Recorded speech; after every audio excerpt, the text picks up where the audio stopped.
Hey everybody, welcome to the channel, and today we're going to be doing a colorful glass animation in Blender. I hope you like it. Let's get into it. And if you don't have Blender, I'll put the link to download in the description below.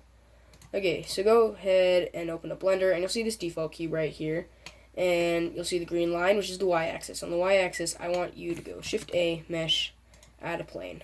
RY90, rotate the plane, GY, and scoot it over. Now I want you to do that for all the shapes.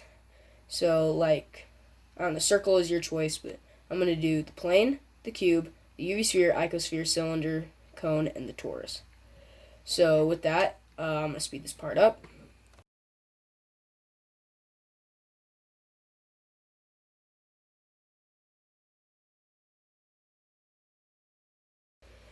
Okay, now that these are all lined up, we're going to add some modifiers. So with the torus still selected, go to the modifiers tab, add modifier, add the subdivision surface.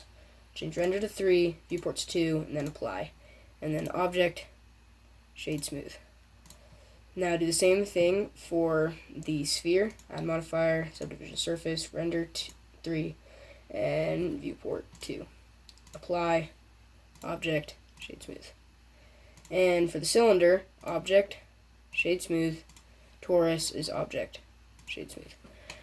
And that's just like that, you have some smooth shapes.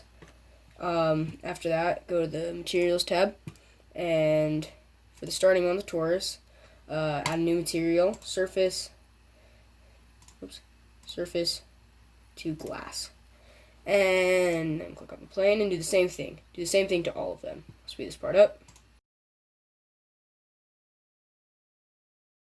Now, once that's done, if you did go into rendered view, it wouldn't look so hot, like, not the best glass shapes you could get. That's because, go back to solid view, that's because your render engine is still in Eevee. You have to change that to cycles. Cycles can suck sometimes, but it's what we got. So device, GPU, if you don't have a GPU, you can just leave it on the CPU.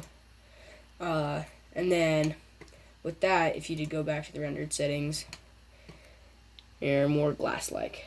So go back to solid view, and after that, we'll change the glass colors now. So go to the torus, materials tab, where's color, click on the white, change it to whatever color you want. I'm going to change this to orange. And do that for every single one of them, every color, any color you want. Okay, now that that's done, if you went into rendered settings, you'd see the colors that you picked, but they'd be really dark, and we don't want that.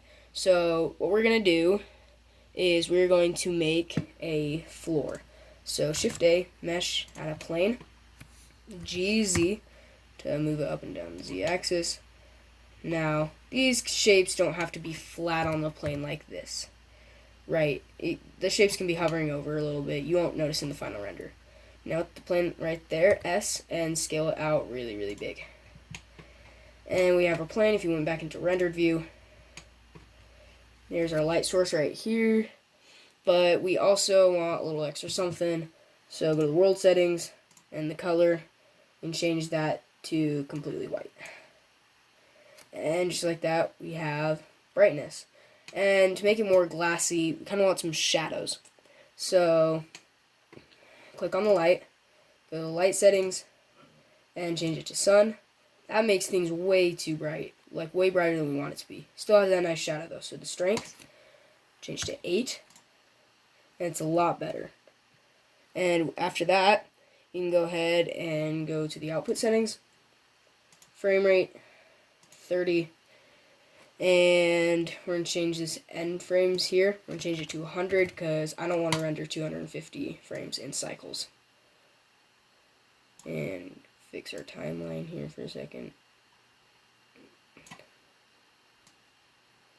Alright, so, and with that, we can do our camera movements. So go back into solid view, and then go to camera, which is number pad 0 for number pads, but people who are using a laptop can just go to this camera button up here. Toggles the camera view. Now N, go to view, lock camera to view. And now we'll kind of position the camera where we want. right there. Seems about good. And go back to item, and on frame 1, on location, I, and that'll turn yellow. Now go all the way on your timeline to frame 100, and now move your camera over here. You can kind of zoom in a little bit, change your perspective, just like that. And then this should be orange now, and I on it again, and that created 2 keyframes. So if you went back to frame 1 and you played your animation through, there's a nice little animation going through. So after that, go to rendered view, check your camera view, see if you like it. I think that looks pretty good.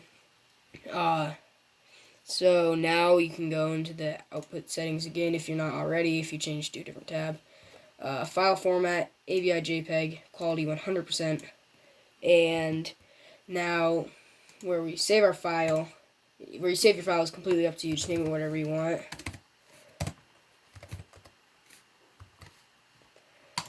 And then with the little file button right here, click it and then click accept. And that's where it's going to put your final render when it's done rendering. Now that that's all good, you can go to edit, preferences, and sorry if some of you can't see the window, but if you can't, go to temporary windows, and where it says render in, scroll down and choose new window. That should be its default, but if it's not, you can just choose new window. You can close that tab now, and then you can choose render and render animation. Thank you guys so much for watching. Stay tuned for more, and peace out.